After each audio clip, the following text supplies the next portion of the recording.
What stood out to you the most about this latest huge release of Epstein files?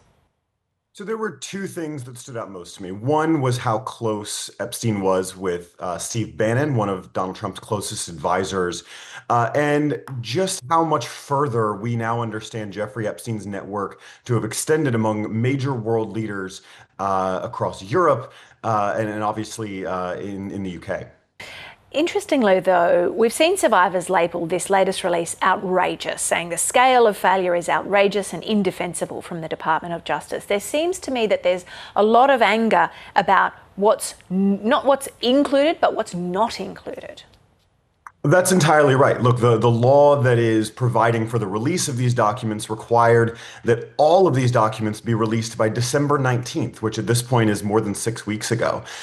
So yes, this has roughly 3 million documents, but is a small part of the total overall files, with a decent number of redactions. And many of us have, over the course of the lifetime of this story, been concerned that the Trump administration would redact or simply refuse to release information that would be damaging to people in Trump's inner circle. Now, what's interesting, of course, is that they would allow things to be released about Steve Bannon and Elon Musk. But I think it's an absolutely fair concern that we're not seeing the full set of documents here, and we really have no idea how much is left outstanding. But I think we can be fairly confident in saying that they're certainly leaving out a good chunk of information about people who they find it politically comfortable to not release that information for. What does that do to the criticism that we've already seen about the delay of the release of these files, but also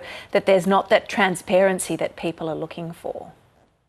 Well, it continues this really contentious argument or political vein that's happening in the United States that some people are calling the fracturing of MAGA. I'm not sure I completely buy that argument that Donald Trump is losing his base, but you're certainly seeing even Republican voters in the United States question why the Trump administration would do this. Donald Trump, in many ways, ran on releasing these files, on protecting American citizens from the sort of danger that Jeffrey Epstein and his associates represented. And now that he's in office, he's doing quite a lot of work to protect those people, to protect the interests that he said that he would run against. And I think you're seeing quite a few Republican voters decide that this is something that is frustrating to them. I don't think that it's going to be the thing that sways this November's elections, but it is something that Trump's own voters are becoming nervous about because they're seeing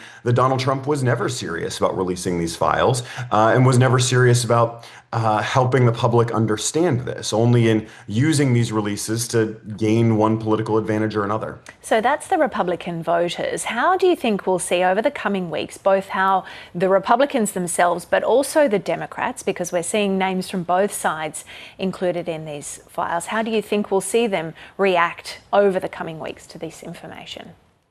Well, right now it's a little tricky. The U.S. government is actually shut down over the weekend because the House has failed to pass a budget resolution. It seems that that shutdown will only last until next week. It won't be nearly as long as the 43-day shutdown that happened late last year. But in general, I think you're going to see Republicans backpedal a little bit. But on the Democratic side, we don't currently have a leader of the party who's implicated in these files. Obviously, Bill Clinton is very strongly implicated in these files, but he's not an active member of Congress or anything like that. So I think you're going to see Democrats continue to push for this release, regardless of who's in it. We've seen high-profile Democrats, many of whom seem likely to run for president in 2028, who are saying that anyone who's in these files should be thoroughly investigated, regardless of their party. And you're seeing a very different argument on the Republican side that only certain things should be carefully implicated here or should be carefully investigated here. So in general, I think that Democratic lawmakers are going to continue to push for further investigations because this is something that is resonating with American voters and as we head into this November's election.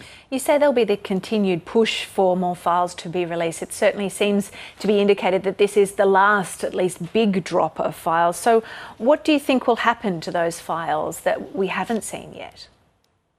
I think there will be congressional investigations. This will become a talking point as Democrats look to gain control of Congress this November, where they could, if they gain control, eventually pass bills and resolutions that require the release of more documents. I don't think anyone is under the impression that this is the end of the available documents. I think the Trump administration is trying to make it seem that that's the case, or at least say that this is the most that they can release. And I don't think anyone really buys that that's true.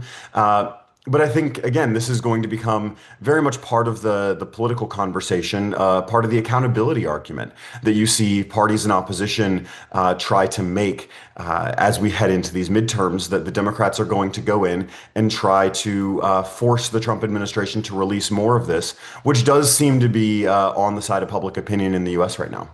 US political expert Cory Alpert, we really appreciate your time this morning. Thank you. Thanks for having me.